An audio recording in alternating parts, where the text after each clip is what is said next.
I need to sit between you two. Paranoia. Okay, we're good.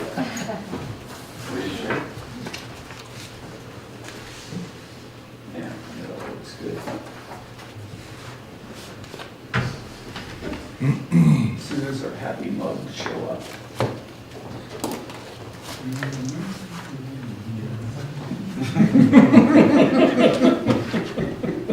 There we go. Okay, first item is minutes.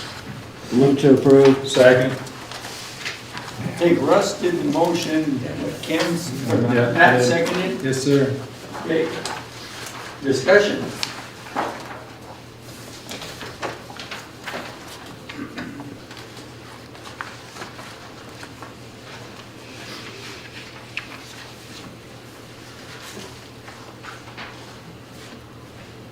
Call for the question.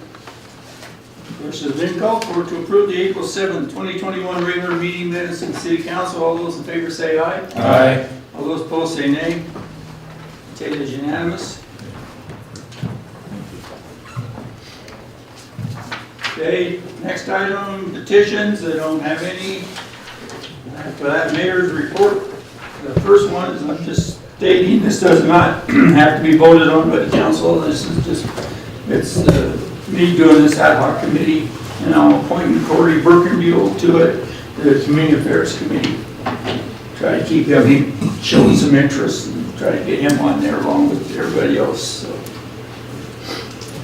Next one is a resolution that we put together. This is one of the ones that the legislature has passed, as you can read. I put in there I pretty much copied out of the thing. So you can read just bullet parts out, kind of. Move to approve. Second. Moved by Dan, seconded by Russ. Discussion. Mr. Mayor, Yes.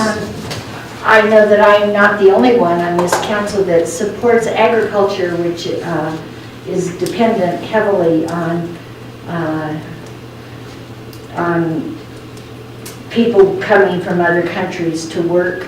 Does this, how does this affect that? How does this? How this affects that? First off, it stops that the city of Dillon could not become a sanctuary city. And mainly what that would mean is it will not, it's kind of like under the section 2 of the second paragraph, that if the federal government comes in and asks you to detain somebody that's already been in holding, they have to, you've got to let them have it, detain them and let them come get them. Okay. Also, if somebody from the state or somebody else puts a asking concerning a release of an individual, if it's lawfully made, you have to comply with that. Comply with the immigration detainer. So if somebody from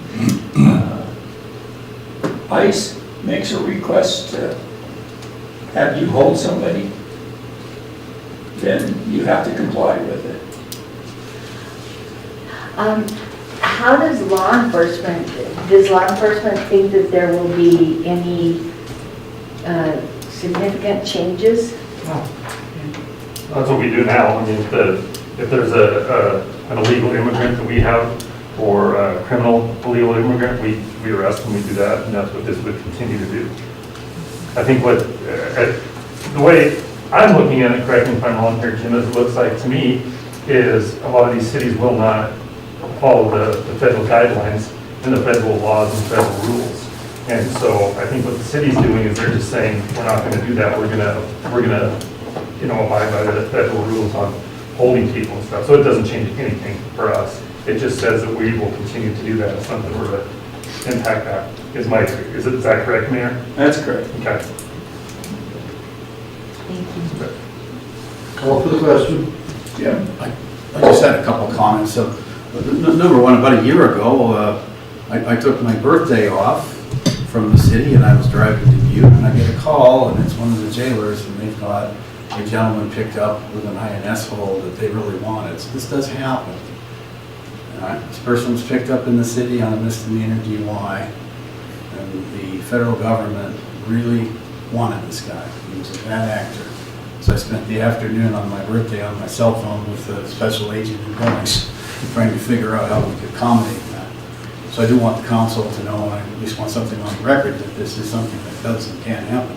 The only other comment I have to make, and I do want to make this one, is I flipped to House Bill 200, and that is that, let's see, under, I guess subsection 2 of section 2, it says that a state agency or local government may not be considered in violation of this section based solely on policy, otherwise subject to subsection 1, that exclusively concerns an individual who comes forward as a victim of or a witness to a criminal offense. I think we need to be careful that we at least provide for that. I don't know, Donnie may have a different idea than I do, but I think if you've got somebody who's maybe here unlawfully, but they're the key to a crime, fixing to solve a crime or to prosecute a crime, I think maybe there ought to be some note of that in policy.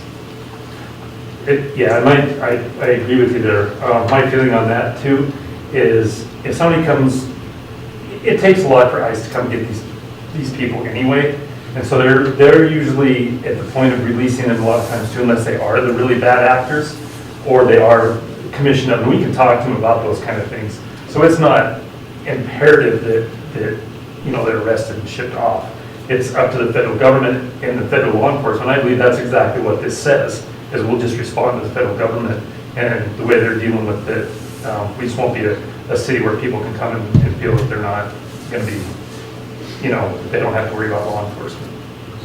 And the other thing that it does give you is when they start bringing in, detaining the people from the border, and then they decide they're going to ship them, and they'll ship them to sanctuary cities. And I think that's what the state's also saying no to. Yeah. We do not want any of them up here in Montana. Plus, it'll be interesting to see what they do to Missoula, because Missoula is still a sanctuary city. And they got 3 bus loads from what I heard. Yeah, that's what I heard, so let's see how this happens. The whole thing's supposed to be handled by the Attorney General of the state. And the fine, if you're caught, is pretty, $10,000 for every 5 days. Per person.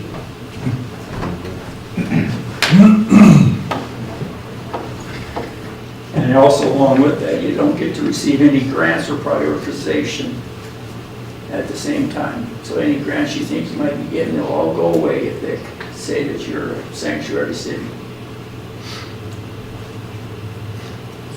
So, yeah, I did put the whole thing in. I agreed with the extra, that's how come it was worded. The city of Dillon supports that, and they will conform to the requirements of House Bill 200.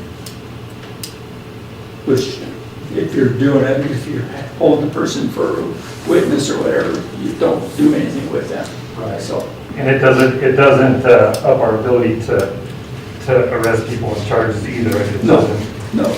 it doesn't admonish our ability to have probable cause or anything like that. It just remains the way it is now.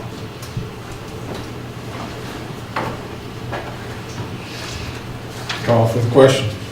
Or it's already been called. Yeah, it's been called. Don called it. Okay. Let's see, questions we called to approve a resolution of the City Council of the City of Dillon, Montana, stating that the City of Dillon will not be classified as a sanctuary city. All those in favor say aye. Aye. All those opposed say nay. Take that as unanimous.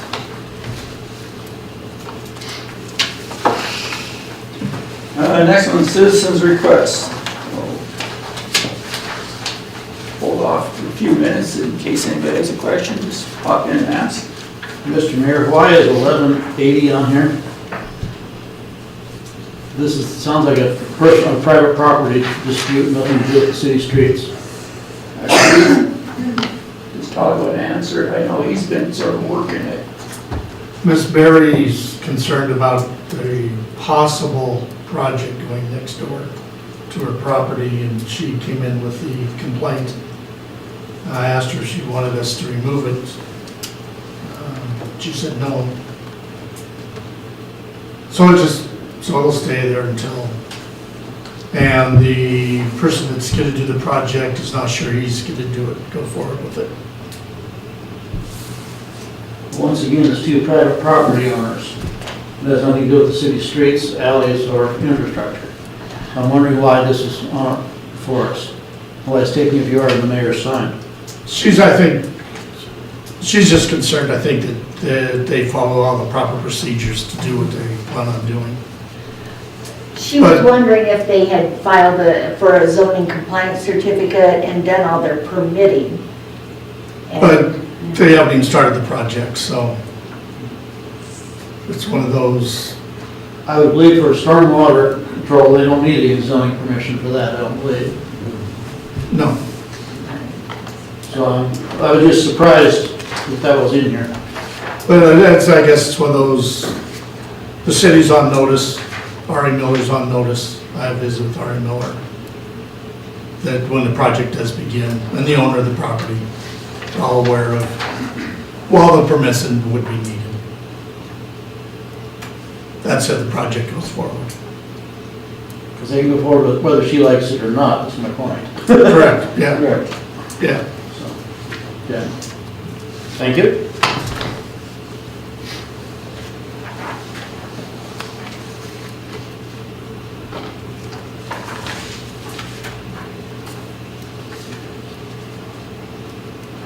Any other questions? Or comments, whichever? Okay, let's move on.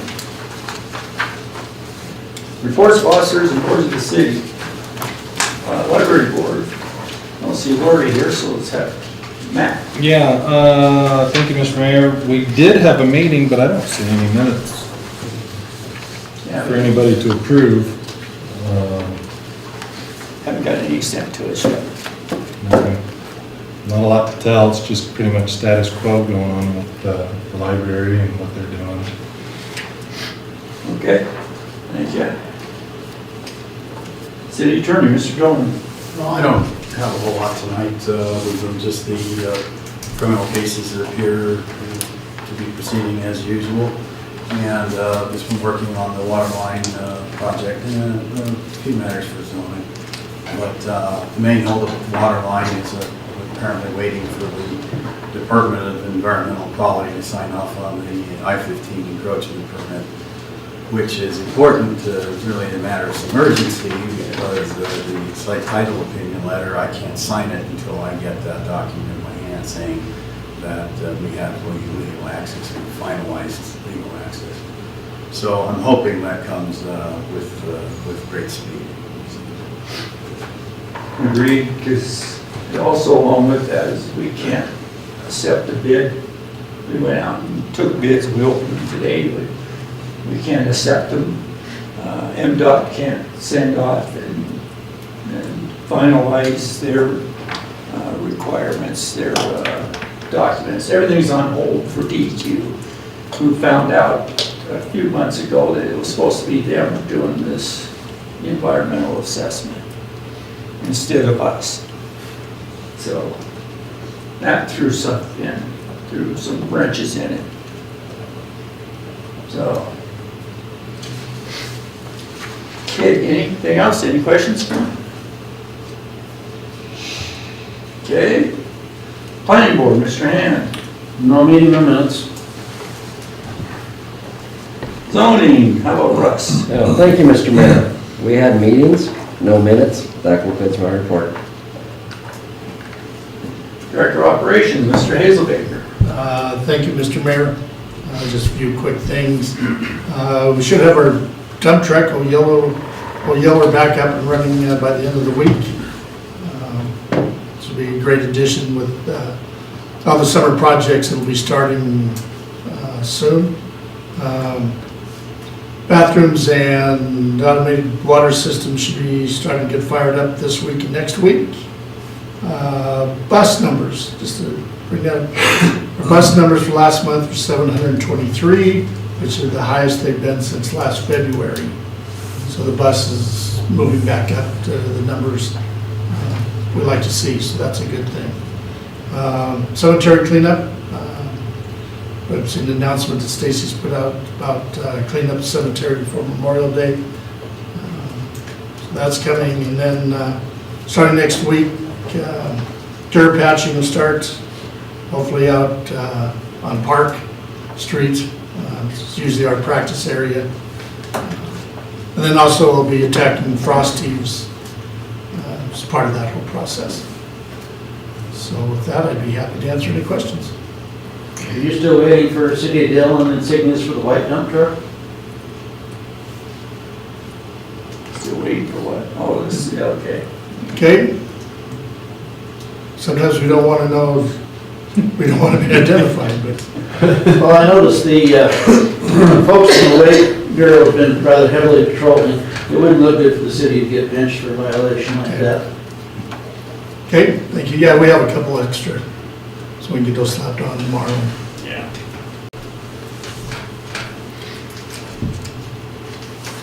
Okay, if no more questions, we'll move on. Thank you. Police Department, Mr. Giverson, or Chief Giverson. Thanks, Mr. Mayor. We're extremely busy. We've been working diligently, and I don't have much more than that, other than I'd like to just say thank you to my administrative assistant, or the law enforcement liaison now, as today is Administrative Assistance Day, and so I thank you guys for everything that you do. Without them, the wheels don't turn, that's for sure. And like I said, we've been very busy. We have a lot of felonies last week, and so we're trying to get those investigated and closed up, and we're happy to answer any questions.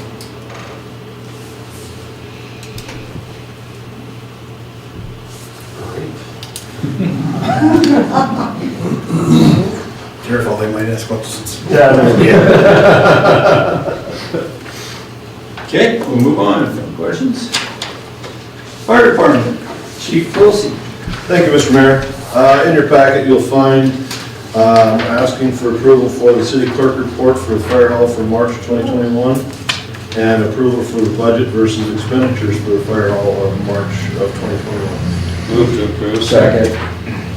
It's been moved by Bill, seconded by Dan this time. Discussion.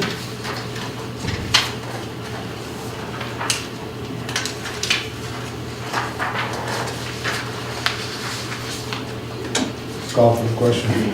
Question has been called for to approve the city clerk report for fire hall for March 2021 and the budget versus expenditures for fire hall March 2021. All those in favor say aye. Aye. All those opposed say nay. Take that as unanimous. Mr. Mayor, Yeah. I have a message that Zoom's not working, so let me check the settings. I've wondered when I want to sign in. Okay.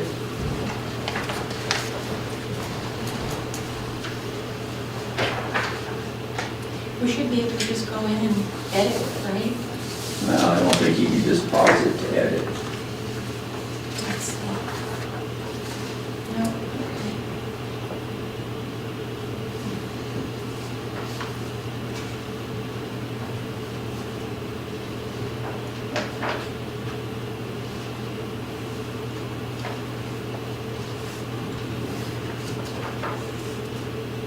So we've got the passcode.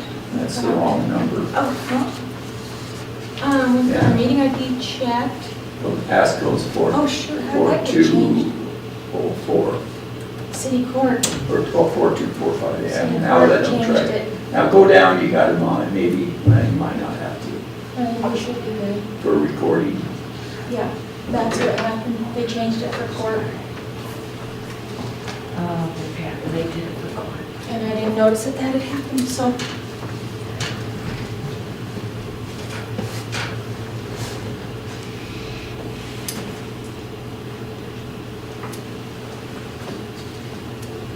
Nobody loves Zoom.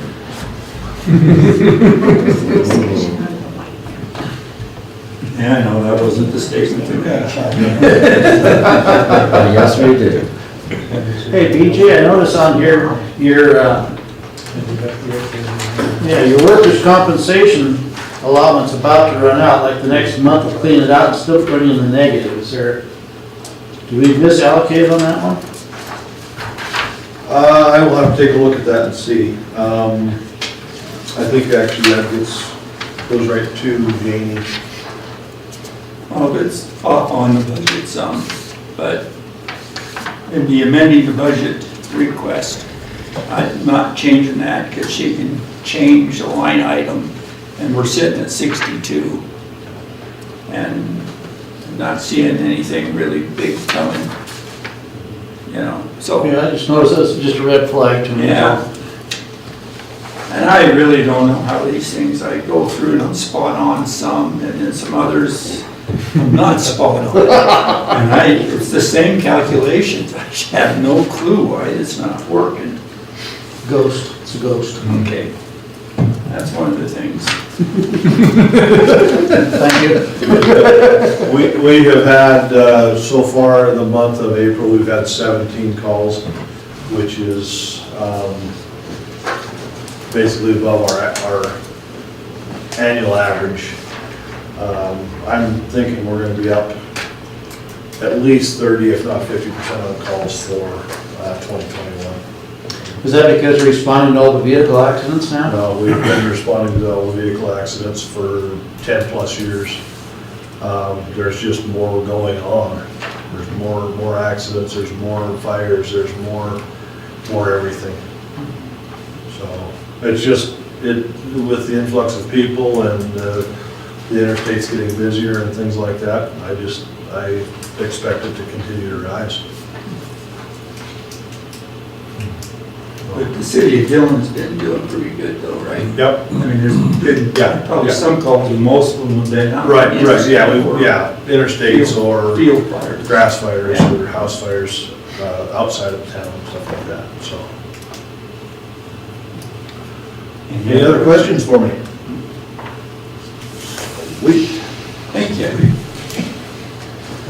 Let's see, court's not here, treasurer's not here. Tree board, Ms. O'Rourke. Yes, in your packet are the minutes to the March 2nd meeting for your approval. Move to accept. Second. Been moved by Russ, seconded by Matt. Discussion.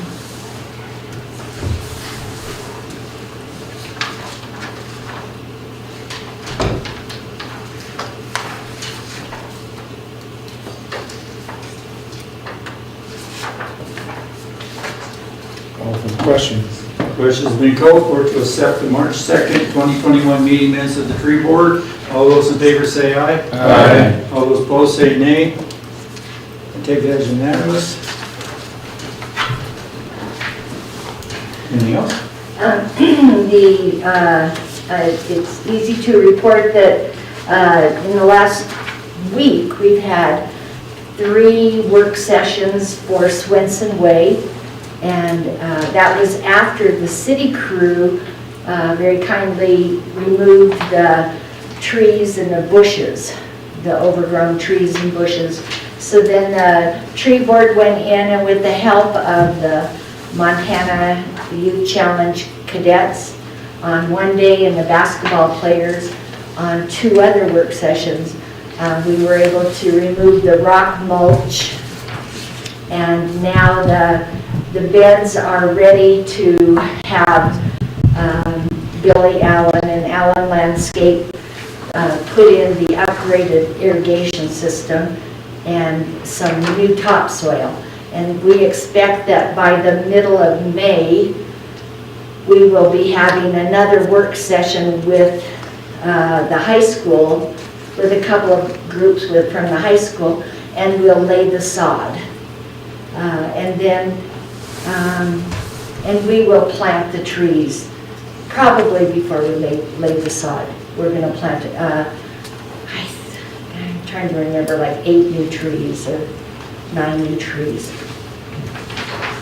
And then I think after that, we'll be done with Swenson Way until next year. And next year, we hope to conclude that project. Okay, any questions? Okay. Next item, reports of standing committees of the city council. Judiciary, Mr. Nye. No meeting, no report. Finance committee, Mr. Hand. I wish mine was that short this time. Before you in the package, you have our minutes from our Thursday, April 15th meeting. Ask for your acceptance. Move to approve. Second. It's been moved by Bill, seconded by Matt. Discussion?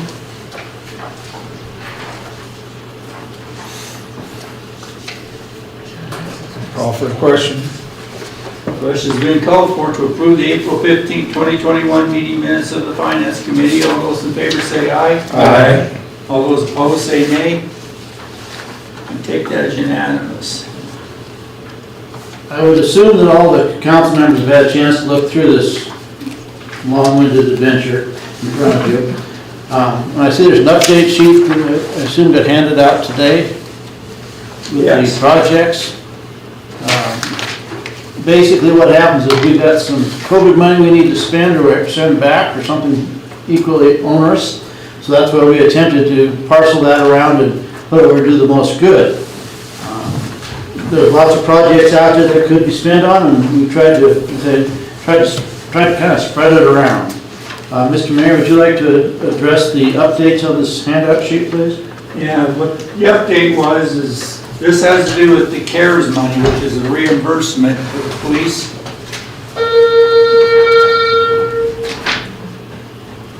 Can't be rude, that's okay.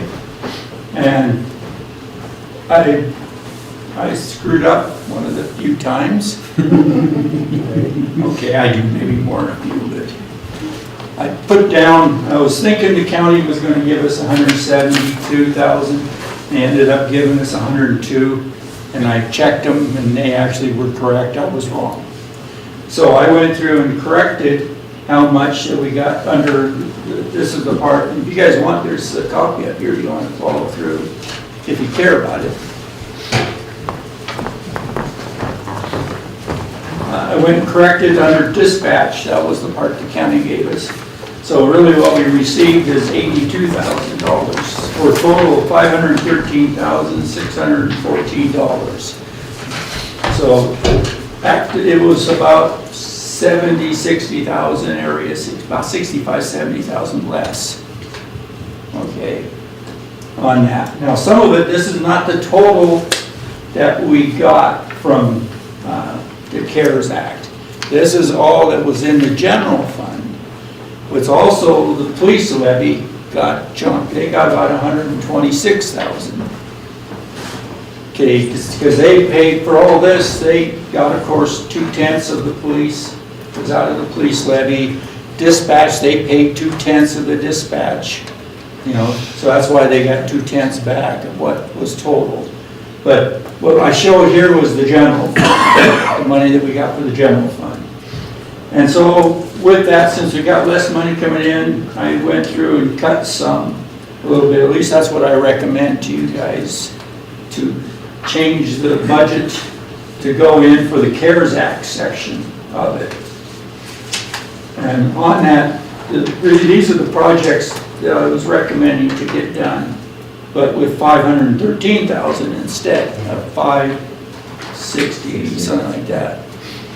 Okay, I'm still keeping, if you guys agree, because this you have both, Idaho Street and the Sky High Street repair, asphalt recycler, West Side Park irrigation, the Ray Lynch I cut back, it was 69. This will fix those two fields right now, but not the other part, so I popped that out. Also, we pulled out the attachment for the tractor, which is another 10,800. And I got a better firm, no, not really firm, but a better estimate of the office equipment for about 4,000. So that's what I'm going in with. It's less. You can see 23,600 less. So it's not the full offset, but then I also went through and changed the numbers. Remember, all you got to look at is the general fund. From this stuff, everything else is still the same as what was presented in the Finance Committee. And I wouldn't have changed it, but we got less money, so that's the reason it was. And that happened, we got the money after I put out the agenda. So that's why I didn't have it before. That's pretty much what the handout is. Now there is two parts on this. One is, like I was saying, the CARES Act. That was one. What happens with the CARES Act was the police, we paid for the police salary and paid for dispatches, salary and benefits. They then reimbursed us because they believed that we met the qualifications to be reimbursed, so they approved it and reimbursed us. That money now is there to spend, however you guys see fit. Okay? Now this has nothing to do with the new one. The new one is at $1,040,000. Okay? And that's one that I would really recommend. I put it in the budget. We had some meetings in the committee also, and he added some things. I've added it to the budget, those items there. But I still think what we really should do, I strongly recommend, we can get the money, but let's not spend it yet. Let's look into it. Let's verify everything meets the qualifications. Let's give a little bit of time.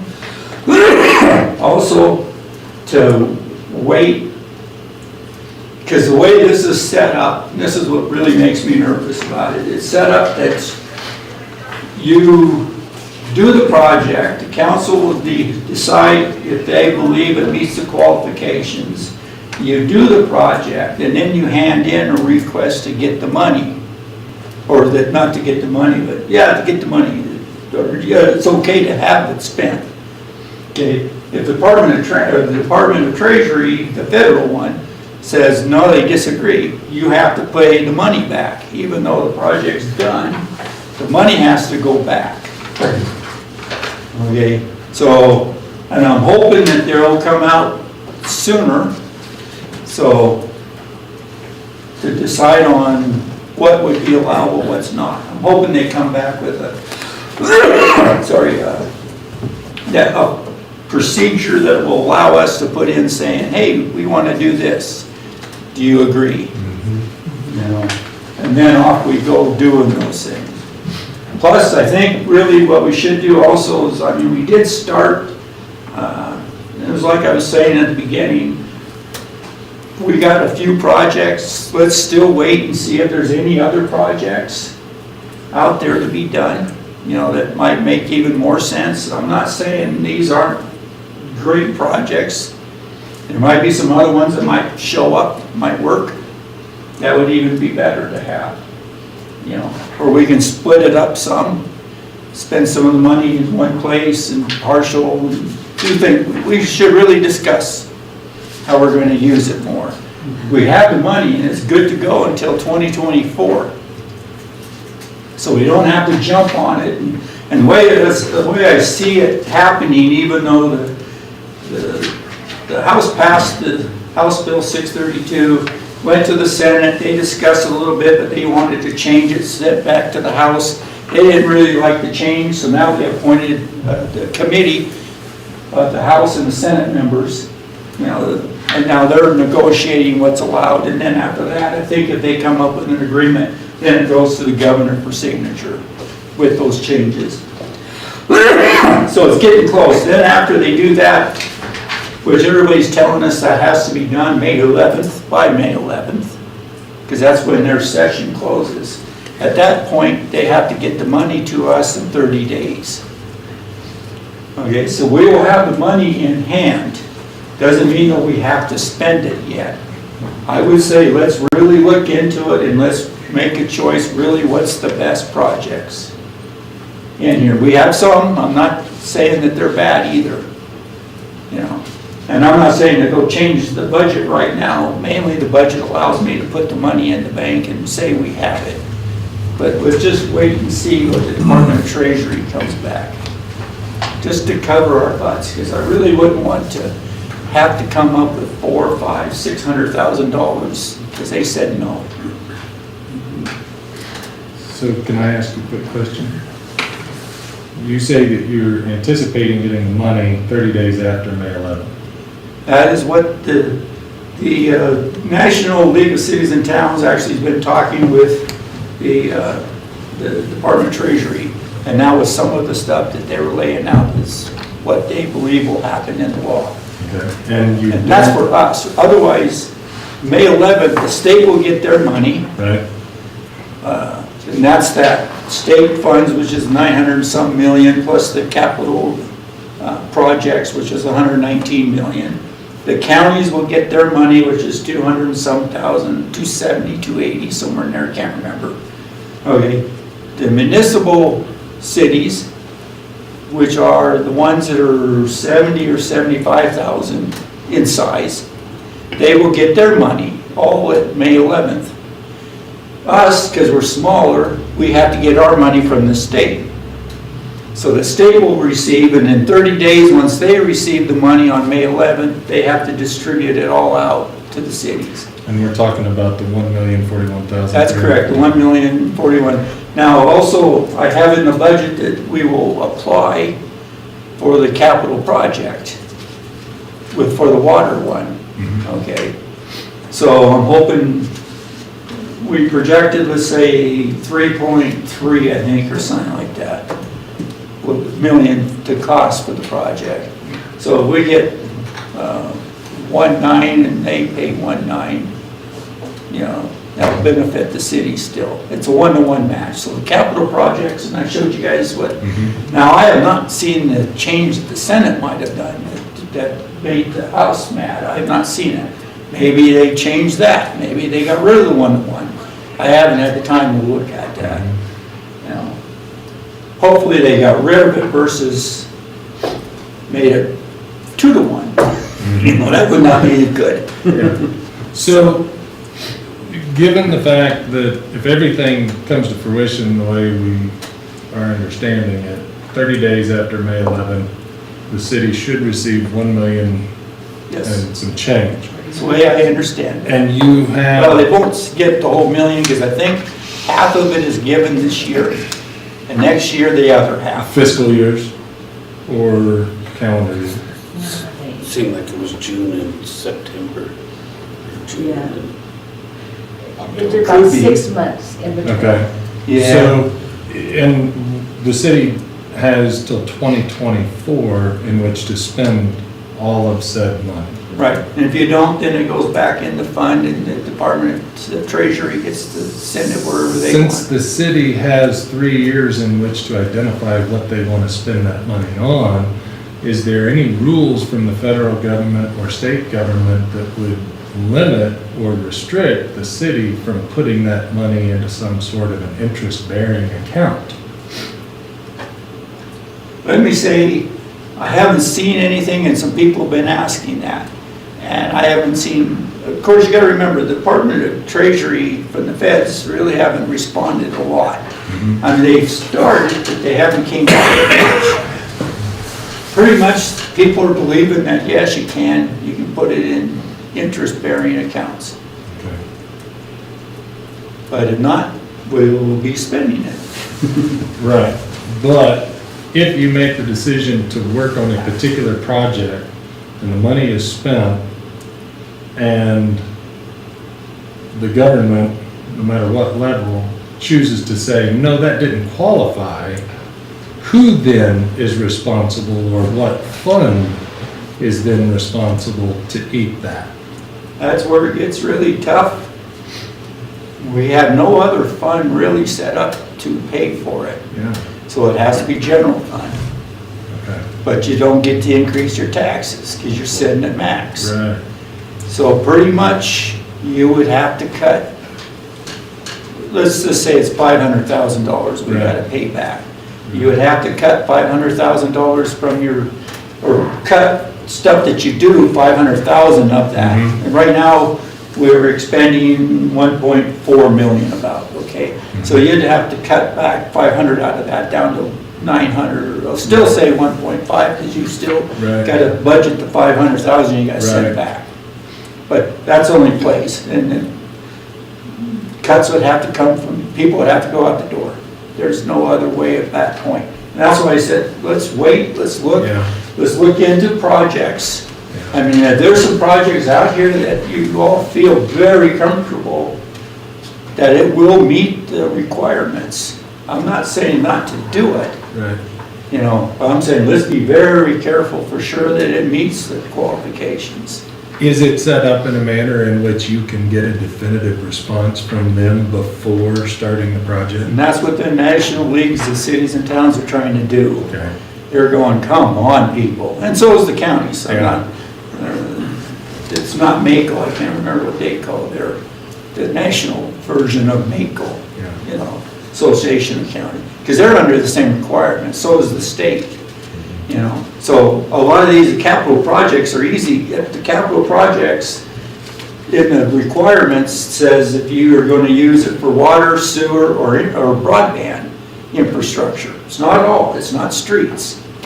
And that's why you don't see any streets on here or any of that. It has to be tied directly to, or you don't, if you tie it to a water, sewer, or broadband infrastructure, you're set to go. It's a, for sure, they will sign off on it. Okay. Anything with streets, I doubt they're gonna sign off on it. You know, and the state's under that same requirement. When they are giving out the money to anybody else, or they're spending it themselves, they then, once it's spent, they have to send a report to the Department of Treasury, and then they have to okay it. And if they don't, then they have to pay the money back. So the state's under that requirement, the county's under that requirement, we're under that requirement, the tribes are under that requirement. I'm not sure about anybody else that got money, but, you know, in the group that we're talking about, everybody's under that. And that's a requirement I handed out. It's in the sheet here, under the Finance Committee as an attachment, you know, and it states in there on what I just tried to tell you guys, you know. All right, thank you. Yes. Mayor Clacken, I think we should have had Matt along this afternoon. He's asking the same questions I asked you this afternoon. And the one thing you reiterated to me that possibly you forgot tonight was that when a project is not infrastructure based, so it's not going to be for broadband or sewer or whatever, water, then it has to be COVID related. Yes. You have to relate that to a COVID response.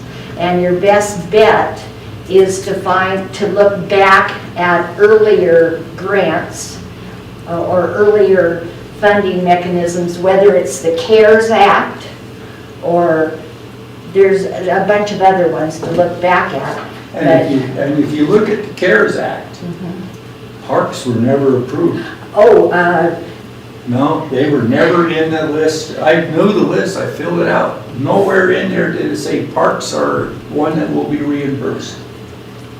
they were, and actually, Who got it was, one of the key points is that anything to do with parks or outdoor recreation was to be automatically approved because it improved people's health and it got them outside, away from COVID.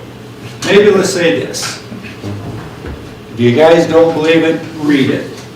You will find out. I can give you the spreadsheet I had to fill out. And I can guarantee you, from what I remember, I never seen parks, otherwise I would have put that money down to try to get back. But I see nowhere in there that had to do with parks.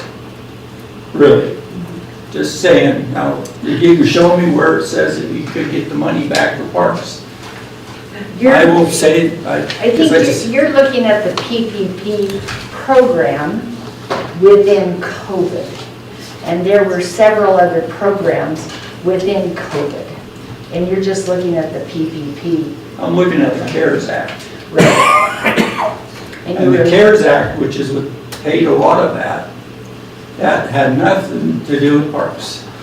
It was police salaries, public health people's salaries, buying masks. That's where you got some of this stuff, is we got the money back. They paid for these things.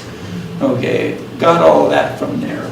All of that was on the sheet. There was a spreadsheet, multiple page spreadsheet, and nowhere did I see on there parks. And it wasn't included in the PPP program, which is what you're talking, which was the reimbursement of salaries and benefits. Right. And that's the program out of COVID that you're talking about. But there were other The programs. CARES Act. I'm talking Out of the CARES Act. But in the CARES Act, there were other programs besides the PPP. Okay, maybe you can show that, send it, the link to me showing that, because I've never seen it. Hey, we're going around in circles here. Agreed, so, What we have before you is a list of projects and potential costs and how to basically how to finance them.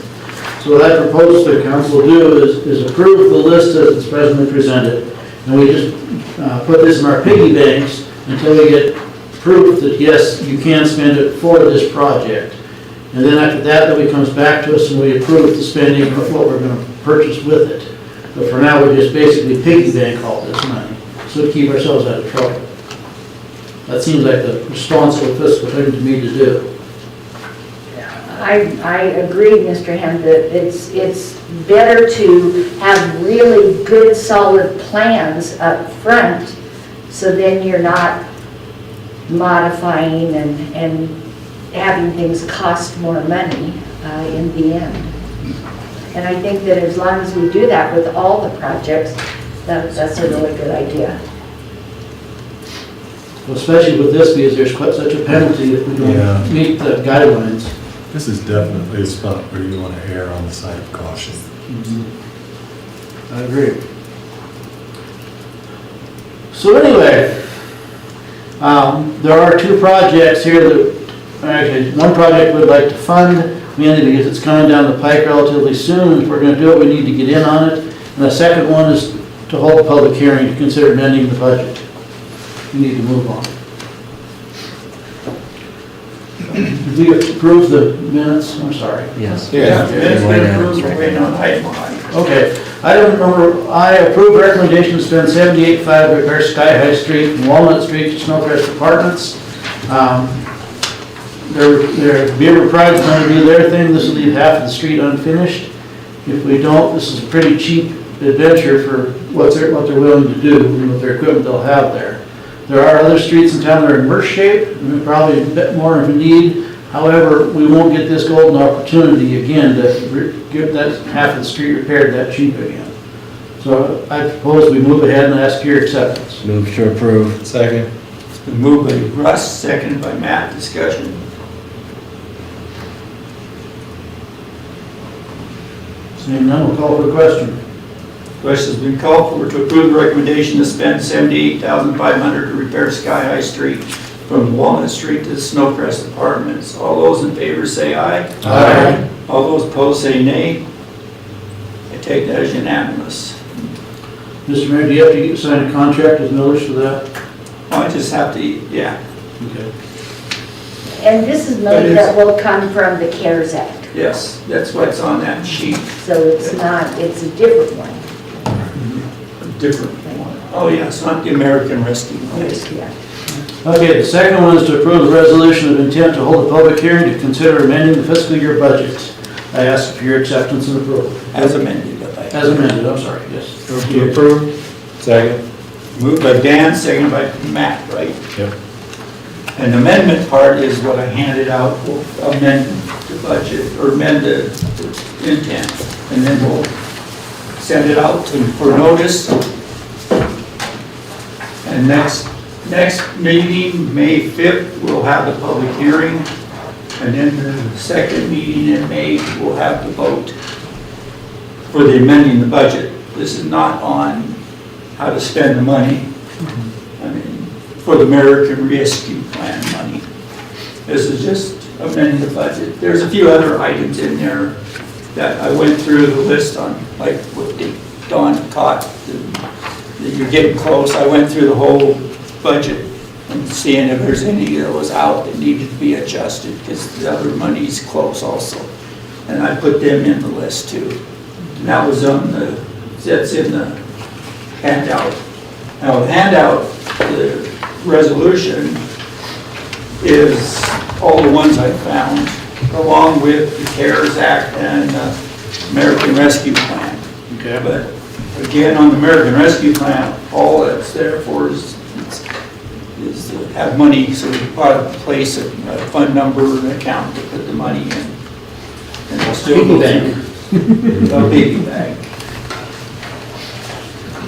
Call for the question? Ms. Marjorie, do you have a comment first?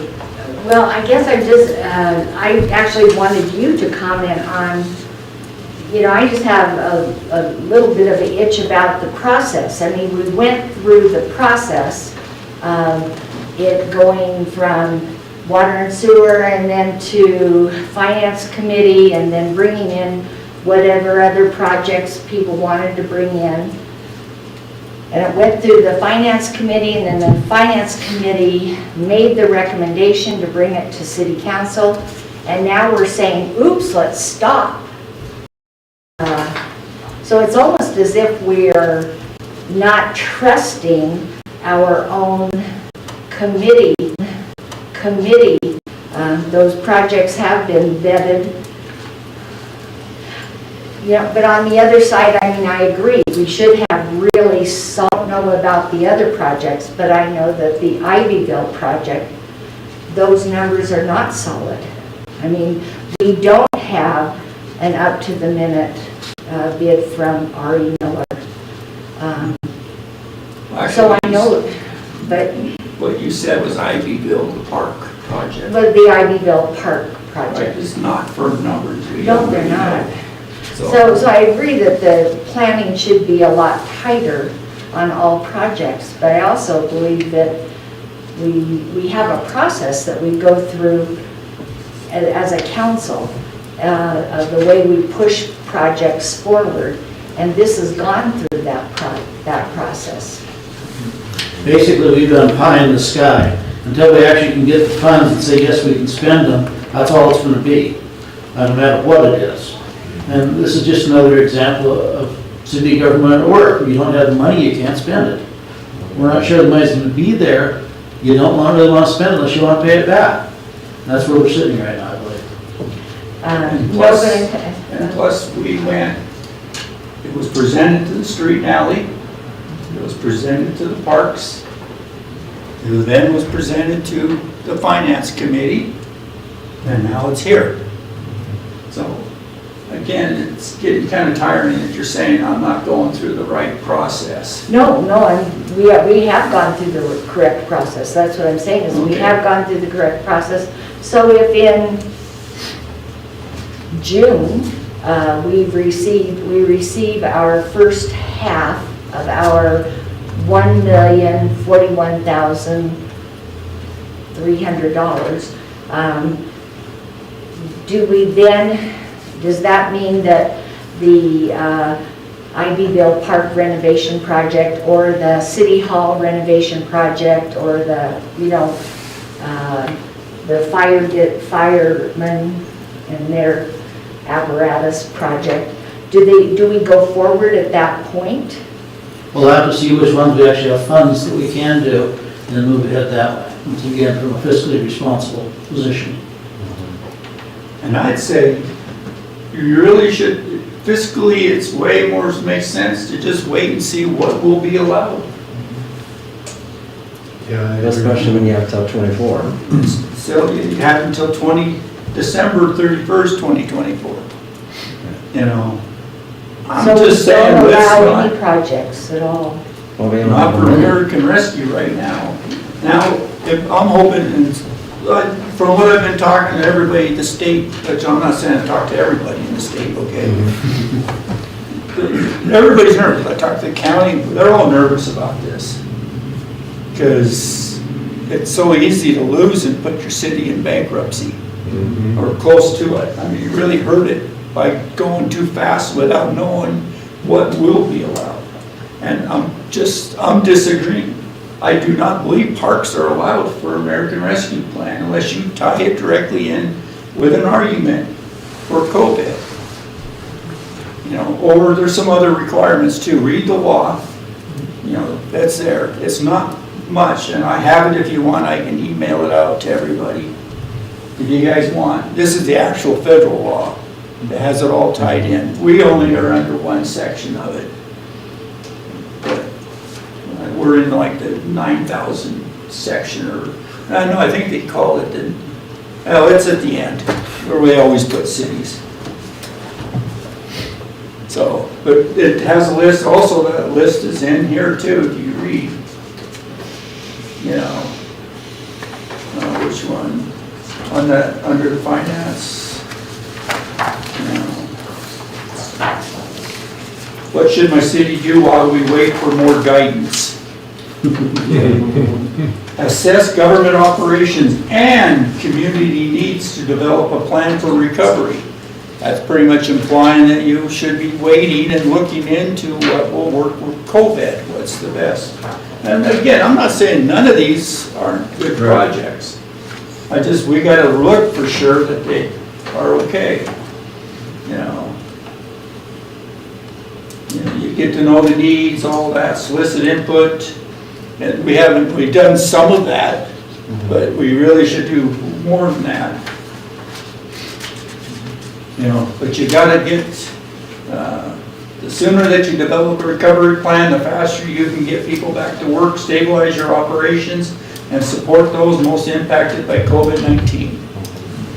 That's what the money's for, you gotta tie it that way, you know. And I don't really see anywhere in there that says parks, you know. I don't see anywhere in there to see, not that we might not have some discussion and see that those might be used, and I'm not saying they are not, but, I mean. We gotta make sure, maybe it's the guidelines, that's all. Might be saying here too, if we have to comply with NEPA on some of this, we're gonna have a heck of a wreck going forward with that, because that's a rather arduous process for those who haven't done it. You know, but I really think the application in the American Rescue Plan to the county, or to the state for the capital project, you know, that one, they approve it. And so if they give us the money, and they say, we believe it meets the qualifications, you know, throughout that, then we're good to go. They can't really ask us for the money back. They come up with the money if they screwed up. Because it's their money they're giving to us, which I don't think is going to happen if they tie it directly to water, sewer, or add broadband. Those, I think, are just drop dead signatures. They will have a problem. But that's on the capital improvements part of it. And the state side of things. The state took their 900 and some million and took 500 million out of that and gave it to capital projects, along with their 119 million. And that's a different program out of the American Rescue Plan Act. That's a different program. Yes. And so those, I think, are firm. We can go with that money with no problem.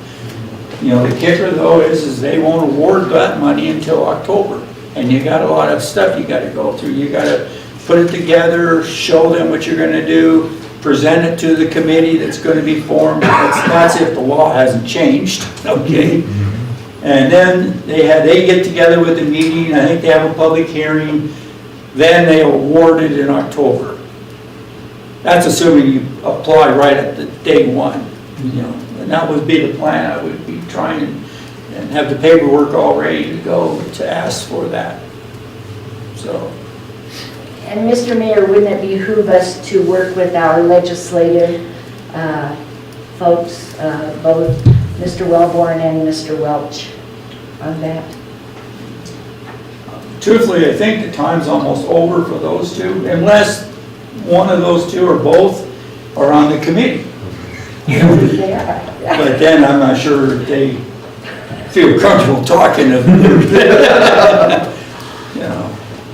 But, and I don't know, because I don't think they're on the committee. They're on the committee that was making the law decision, but they're not necessarily on the committee that chooses what projects to fund and which ones not to. For the allocation. Yep. Because I don't think the law first hasn't been signed, so why form committees when nobody even knows that it's going to go forth? Yeah. So anyway, call for the questions reinstated. Before you do that, I'd like to just say one last thing on it. I'm probably not going to be around for a lot of these discussions. And I'd just like to share with everybody my personal thought that with this money, I think it behooves this council to not just put a project together simply because it fits the criteria. I think that the city, knowing that the budget has struggled for a while, the projects that should get picked should be those that should show the greatest amount of return on investment for the city. Agreed. And I think that's why the federal government is doing this, because so many cities in the nation has suffered so much over the last year and a half or so because of COVID. The government is trying to give money to help cities out. And I really think that when making this decision in the future, whether it be all the way to 2024, the decisions, just because it fits, may not be the best decision for the city to recuperate something from it moving forward. And that's just all I got. Question now? Yeah. Call for the question. Question's been called for to approve the resolution of intent to hold a public hearing to consider an amendment to the fiscal year 2021 budget as amended. All those in favor say aye. Aye.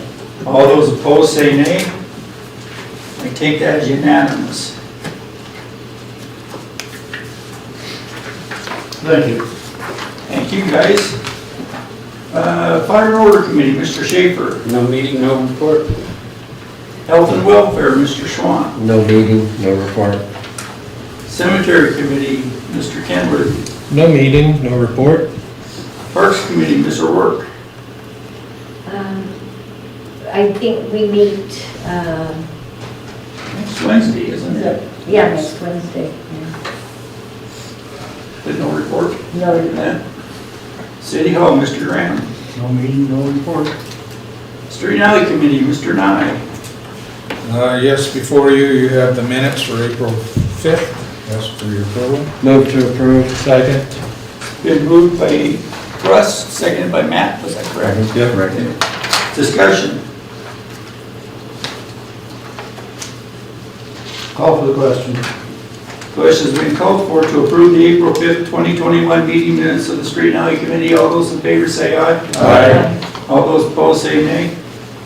Take that as unanimous. And we have one action item. Need to approve resolution of the City Council of the City of Dillon requesting the distribution of bridges and road safety and accountability program funds. Move to approve. Second. Been moved by Russ, seconded by Matt. Discussion. What this is again, is, when did we do it? October, September of last year, somewhere in that area. Every year you get, this is what's called the new gas tax. Okay, and when we were going through the budget last year, I proposed that we might not, because of COVID, might have shut down a lot of people traveling. Well, actually it increased slightly, it wasn't much. So we actually, the year before we got 92,000 and some dollars. This year we got $92,300. So we just got to make a request, and that's what this resolution is making a request for them to send the money, you know. Plus also have the budget showing that we're going to get and use the money, which I have amended. This is one of the things I had in the budget, you guys, or starting the process of amending. It's in that one. It's in there that we'll use this money. And it's been shown in street and alleys in the minutes here that we use, we're planning on using the money to pay for Idaho Street. So, Call for the question. question's been called for, but to approve a resolution of the City Council of the City of Dillon requesting the distribution of bridge and road safety and accountability programs fund for the fiscal year 2020 and 2021. All those in favor say aye. Aye. All those opposed say nay. I take that as unanimous. Now, once I get the budget amended, get the vote, then I can send that, because I gotta send that along with the resolution signed. So we got half of it done, now I just gotta get the budget hopefully approved. Any other stuff, Mr. Nye? No, that'd be it. Water and Sewer Committee, Mr. Hand.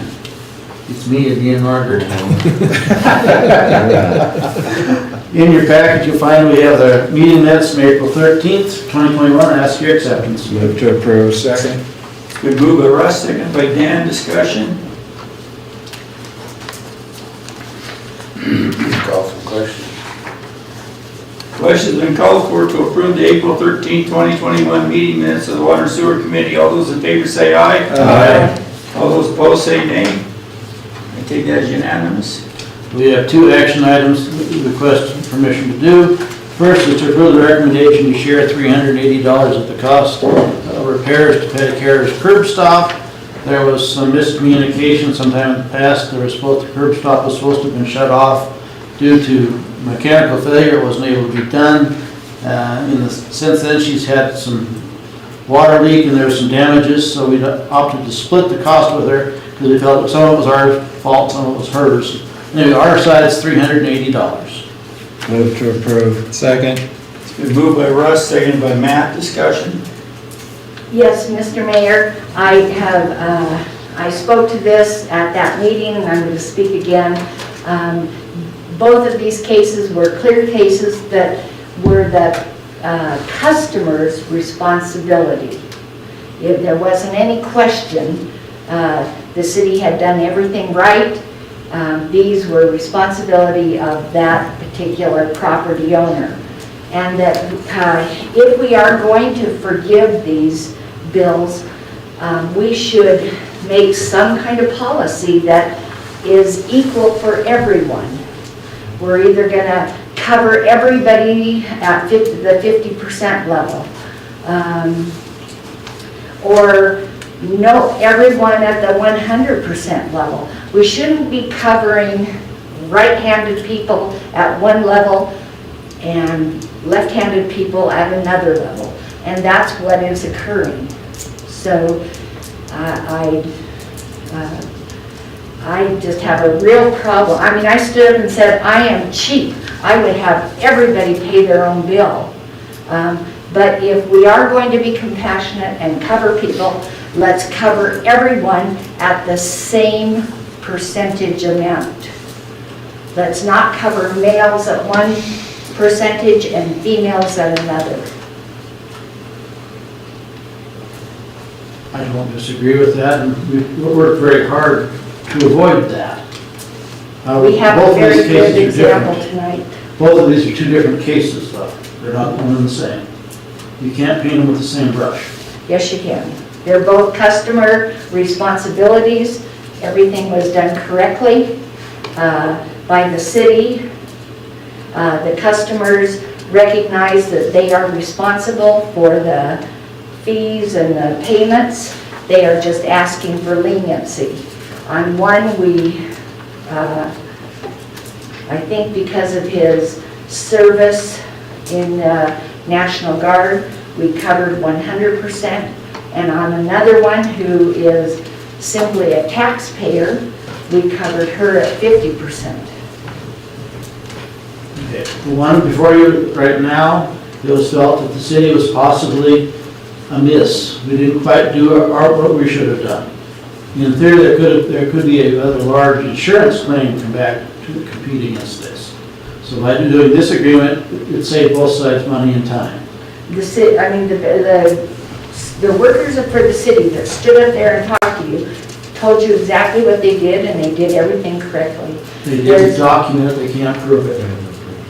We're stuck. I think that if you are going to cover people who it's their clear responsibility, then you should cover everyone at the same percentage amount. Yeah. There is the appearance of a whole bunch of things here. I think normally we do make everybody pay, and this will be an exception to our rule, which I had in. I personally would agree with Mary Jo on this, but for the point of the matter is I believe what our city workers said. I believe everything they said to us is true. I believe that there was a miscommunication someplace between Jason and Patty. I don't think she quite understood that when he told her that he shut the water off in the house, I don't think she understood that meant it was still on the thing and she had to get her thing fixed. Now, should he have made more of an attempt to let her know? Possibly. I don't know how much of an attempt. Every time I've seen Jason do something, he's been pretty upfront about needing to fix that. Now, she said he didn't make that point clear to her. Maybe he didn't, maybe he did, I don't know. But without having anything in writing, it's going to be tough. It'll be he said, she said. That's all there is to it. And it happened, what, 5 years ago? 6 years ago. So there's no way to really ever prove which way is which. And either way, if we had completely turned it down and she decides to want to do an insurance claim, just our what we have to pay for the deductible is more than what we're going to pay for the settlement.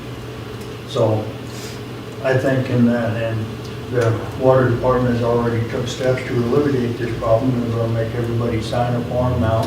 So from now on in the future, everybody will understand if their water's not turned off, they need to fix it, and they're going to sign something stating they know the reason is. So I agree with you. I'm just saying that, and she agreed with that. I'm just saying is that when we decide we're going to cover people, let's cover everyone at the same percentage amount. I think this is a one-time deal. Like, I can't see this coming back in the future, especially with the new procedures in place. I don't think, I just, like I said, I personally think that it should be the customer's responsibility to fix their own system, but and this is a case that maybe something fell through the cracks, and sometimes it's better to just cut your losses and hope for the best. So I think this is the case, so. So on the one-time things where there's a miscommunication of who's responsible, then we should cover it, but on all other cases, we shouldn't cover it?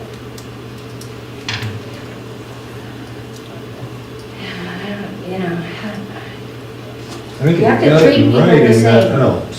you have to treat people the same. You can't treat one group of people one way and another group another way. Well, I agree with that statement, but I don't know that that the decision was made simply on the person. Now, I wasn't involved in it, but I think it needs to be treated on a situational basis, not a personal basis. And in this particular situation, the city doesn't have any legal ground in which to stand on that they had something in writing which could come back to haunt the city. I don't think that's a personal thing. I may be wrong, somebody could shed light on it. Well, I'm hearing about it the first time, maybe she's the best friend to somebody here. I don't know. I don't know her. But I don't know that I would blanket that as it's a personal thing rather than the city should follow it on a situational thing. Go ahead. I'm a little concerned from the standpoint of, I am not familiar with this scenario at all. And the first sentence suggests that there's water damage. And halfway down, it says that there's a representation in this that says because fault was with both parties. There's not been a determination about that. I frankly would really prefer to take a look at this, not because I want to slow things down, not because there's some goodwill extended here potentially on behalf of the city, but because if we're talking about a claim for property damage, I think that probably is something that should have been brought to my attention sooner before we start talking about who's at fault.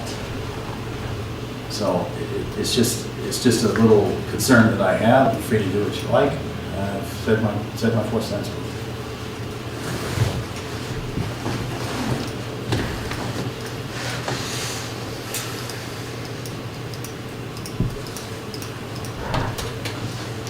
With that said, would it be prudent to table this and have you look at it?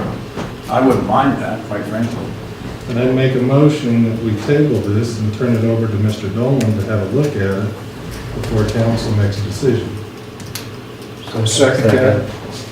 Okay, motion was made by Matt, seconded by Dan, discussion. Oh, there is no discussion on table, sorry.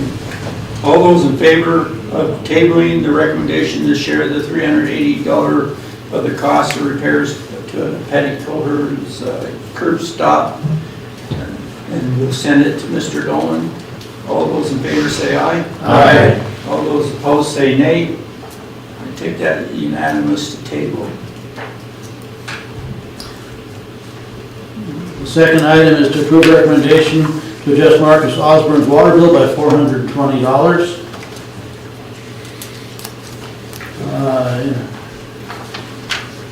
He was deployed to Washington DC for the inauguration of the president. When he came back, he went off to guard.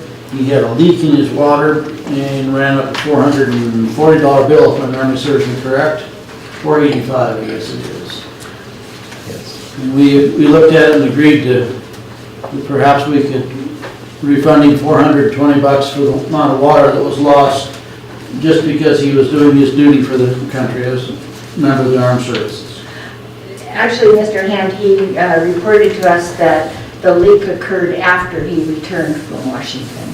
That weekend that he returned from Washington, the leak occurred. He could have it, just that he didn't go home to find it. So it occurred sometime during when he's deployed and when he came back from camp that weekend, that's correct. I think he, But he didn't find it in between, or he could have presented it and reduced it.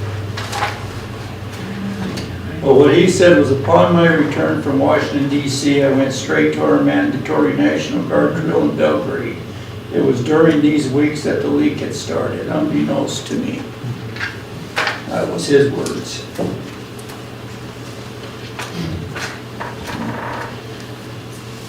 I move to approve. Second. Been moved by Raymond, seconded by Dan, discussion. Well, so tell me the rationale for that. my rationale was, and is, we had a young man who went off to do what he thought was his duty for the country. We may agree or disagree with reason for being in the state of Washington DC, not the state yet. But he went there because he felt in his heart it was his duty to go back and volunteer to help the National Guard out defend the Capitol, or whichever his deal was over there, but that's what it was doing anyway. And I think sometimes we have to just thank a young man for doing his service. That's all there is to it. Now, normally I would say, no, we shouldn't pay him. We don't normally pay people for water leaks, but I think this is a time we need to thank somebody for trying to do a service, whether we agree what happened in Washington or not, whether we agree with the National Guard going back there and standing guard over the Capitol or not. That's beside the point. Here's a young man who did what he felt in his heart was the best for his country, and he was trying to defend his country, and when he gets home, this happens. Now, as soon as he got home, he took care of it. It wasn't like he come home and said, oh, you know, I don't have to worry about it, I was gone, the city's going to pay it, and he come forward and asked, and I personally think that the city ought to reimburse him for it.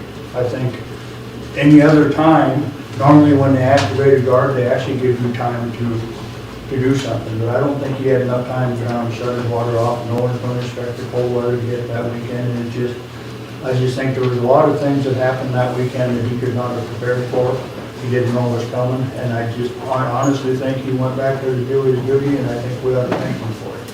I don't think we should be chastising him. I think we ought to just applaud and say, here you go, sir, thank you for your duty, and we'll take care of this little water cut. As simple as that. It's a one-time deal, and I think sometimes you just got to say thank you, and I think to me that's what this is just saying thank you for your service. I concur. I agree with you, Raymond. We should thank him, and we should, this has nothing to do with whether we agree with his, I mean, that's not our job to agree or disagree with his deployment. He volunteered for this deployment, and boy, I agree with you. We need to thank him, and I think when he came and spoke, when he was being sworn in as a fire department person, I thought we did At least I did, thank him for his deployment. But I think and privately, we can do whatever we want. But publicly, as a city, I think that we have to have some kind of policy that says we're going to treat all people equally when it comes to forgiving their bills on city-for-city services. I think just as Mr. Osborne was serving his country, Mrs. Kerger serves her country also in many ways. She's a taxpayer. She shows up for things. She's involved with her community.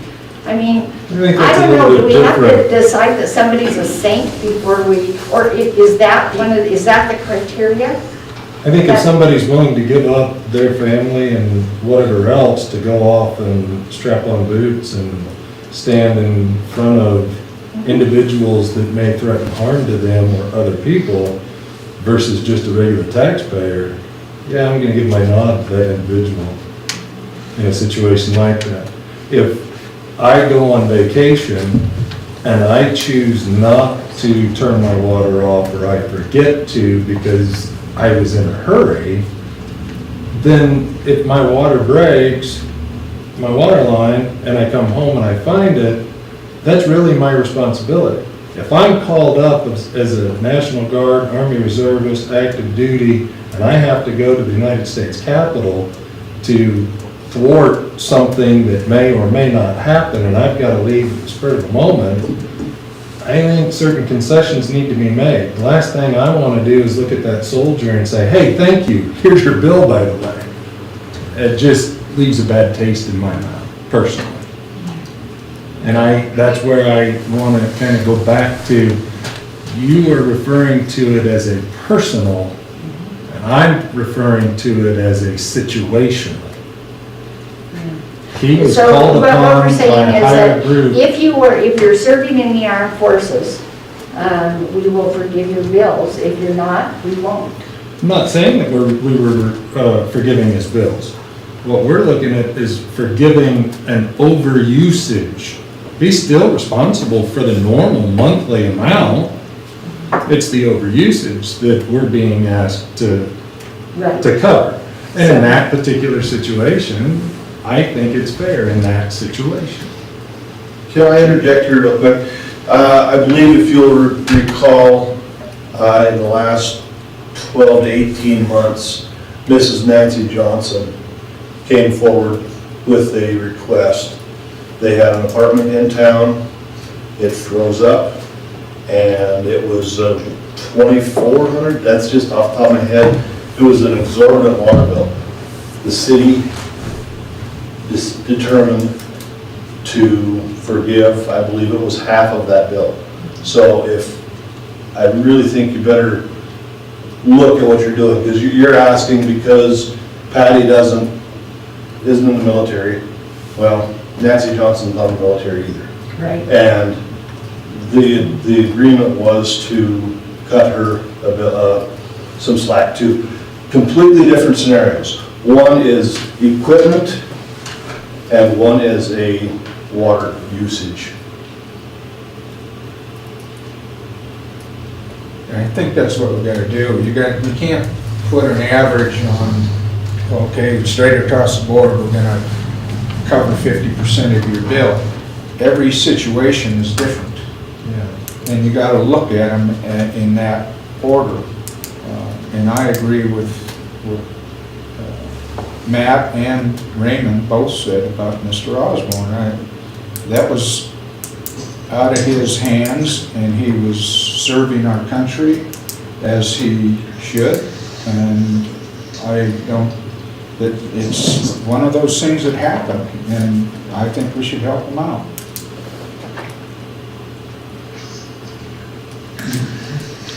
Call for question?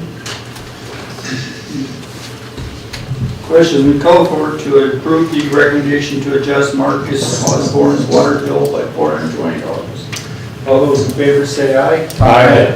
All those opposed say nay. Take that as unanimous.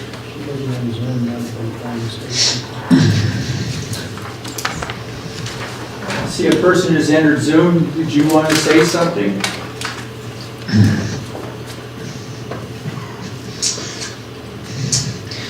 Yes, hello, this is Eric Troth. Howdy.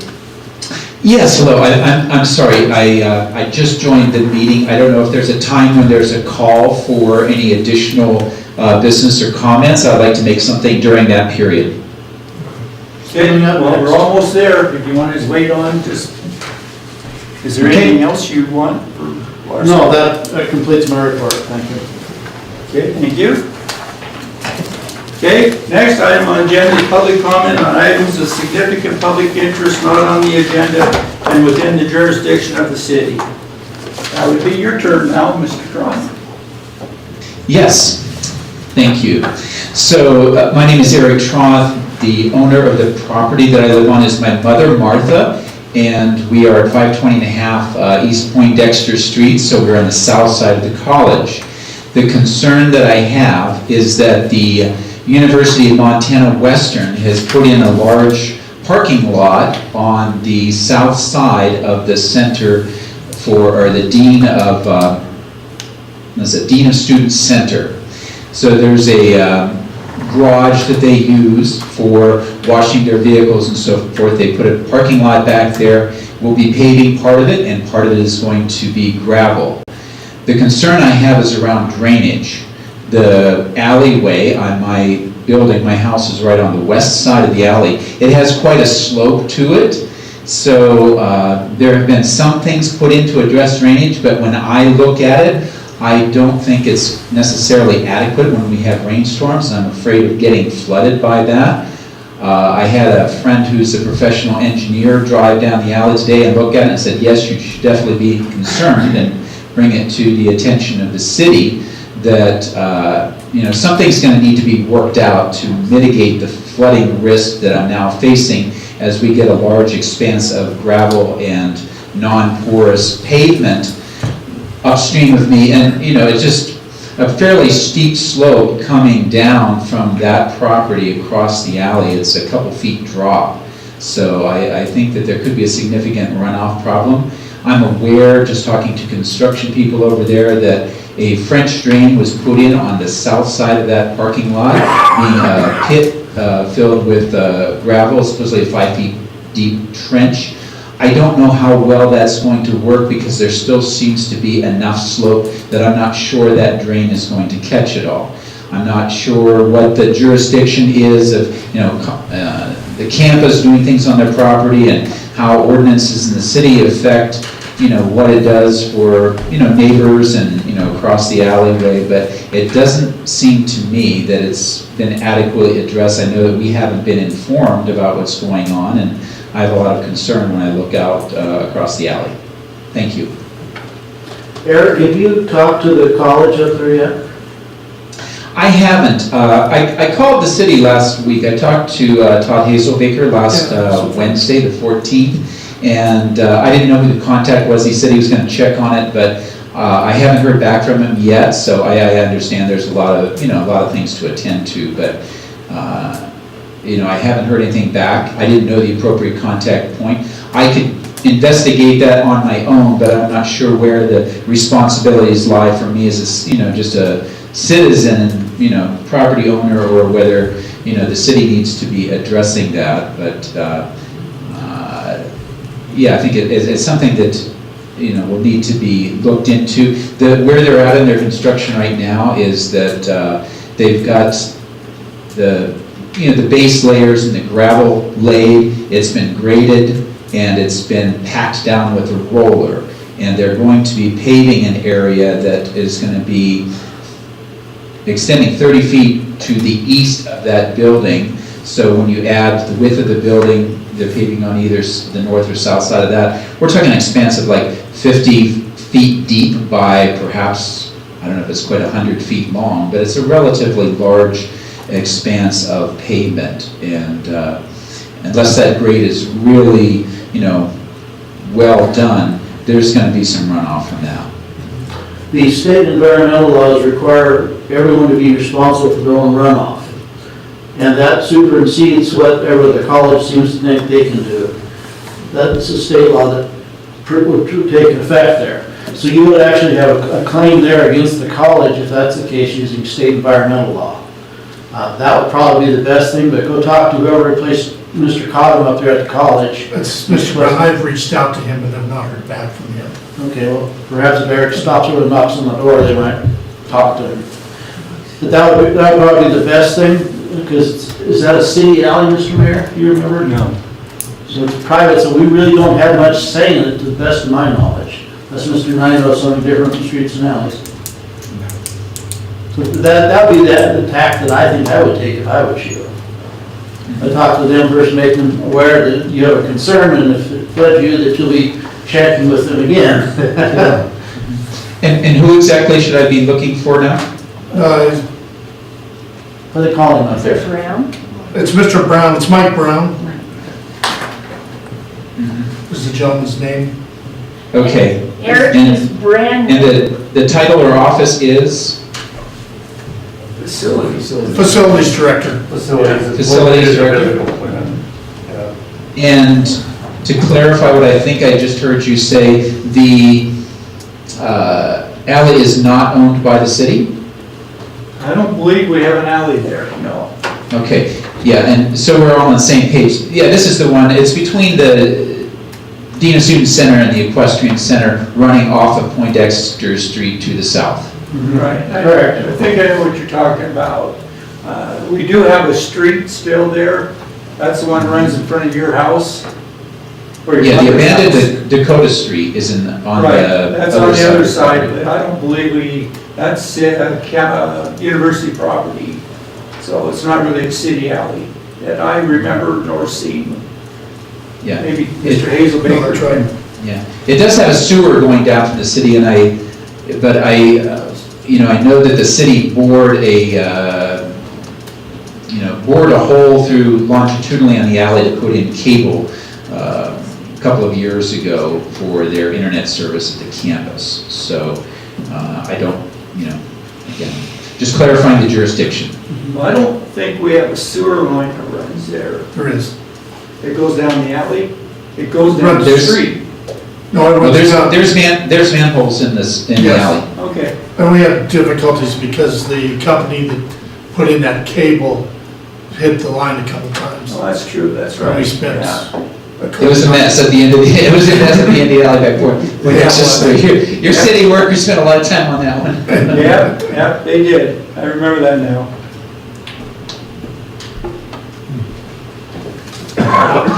Okay, you can maybe come back and report to Todd how that, the talk goes, if you would. I'll visit with you tomorrow, Mr. Troth, and Yeah. together we can find either visit with Chris Maring, who is kind of the head guy at R.E. Miller. I'm sure he has the plans. Yeah, because it's, the slope, it can make a difference, if it's, well, I don't know how finely graded it is. It just seems that on the western side of that parking lot, there's quite a bit of downslope that's going towards the alley. Now, excuse me, I can't recognize the gentleman who said something about the state law. What would I be looking for to investigate that in terms of the responsibility of property owners to take care of drainage within their own? Talk to the Department of Environmental Quality in Helena, Okay, stormwater runoff. okay. They call it DEQ. Okay, DEQ stormwater runoff, I will check into that more. Great. Thank you very much. Thank I you. would appreciate you receiving this on short notice here. No problem. Good timing. Yeah. Is there any other public comment on items? I think that's on. It is. Okay. Just a quick question. Hi, I'm Rayanne Sutton. Does anybody have any idea what the ribbons or the ties on the trees at J.C. Park are for? Are we cutting down trees or? No, that would be from our arborist that the tree board contracts with, and if there's a ribbon around the tree, it just means that it's being pruned, if there is an X that is actually painted on the base of the tree, it means the tree is beyond hope and has to be removed. Do you know if any of those are gonna be removed? I don't believe so. I think that all the trees that were going to be removed from J.C. Park, the city helped us and removed them, was it last fall? That we remove the ones along the one Yeah. Ranger side. Street, Yeah. Yeah, Okay. I was just making sure. they're trimming the ones on Idaho Street. not cutting any down. No. Okay. that's good. And I can forward you the map that That shows it. shows that. Okay, I just was wondering, I just was worried about a few trees.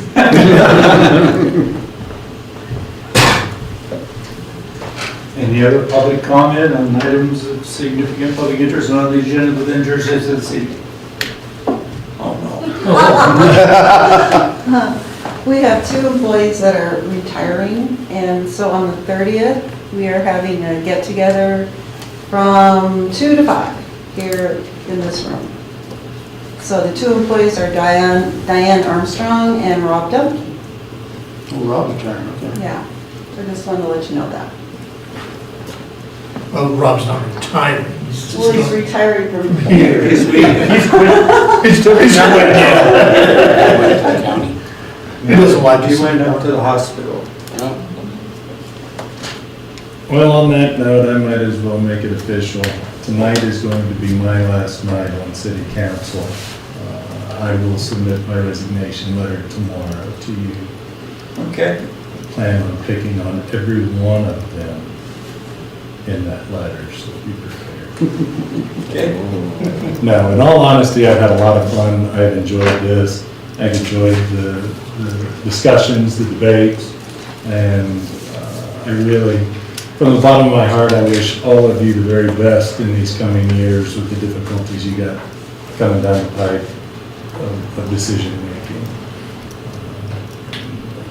But thank you. I enjoyed the run.